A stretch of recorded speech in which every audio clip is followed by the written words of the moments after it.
The honourable member for Littlebow.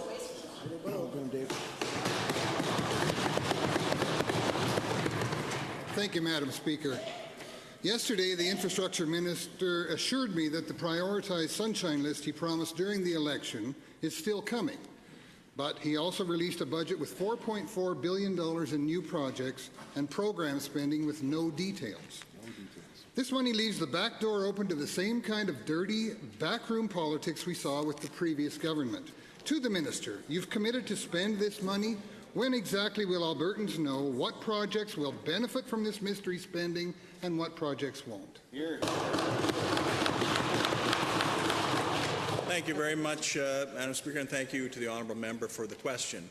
And I take exception to the honourable member's assertion that we are going to do dirty political spending like the previous government. It's our intention to look carefully at the projects that might be needed across the board to make sure that we use due diligence to do business cases, to run economic models, to make sure that all of the work is done before we announce the projects. We've seen the example of the schools where political announcements were made before an election about a whole bunch of extra schools, and there wasn't the capacity to build.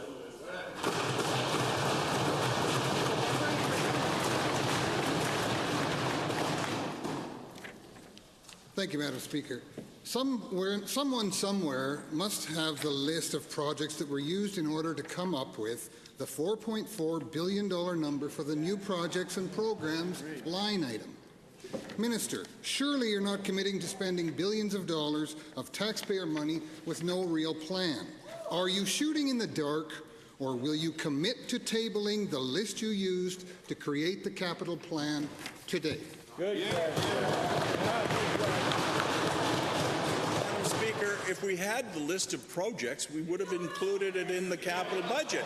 What I've told the member over and over again is we want to do an appropriate assessment of what the needs are. We want to make sure that when we announce something, it's the right facility in the right place, that it's going to be on time and on budget. And when we have those facts, we will share them with the Assembly and with Albertans.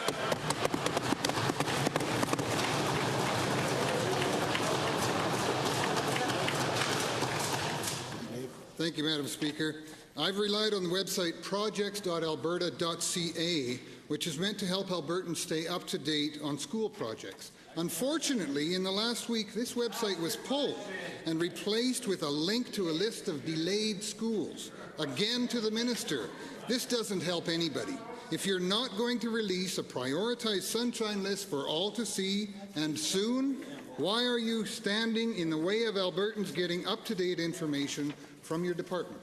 Take it home. Thank you very much.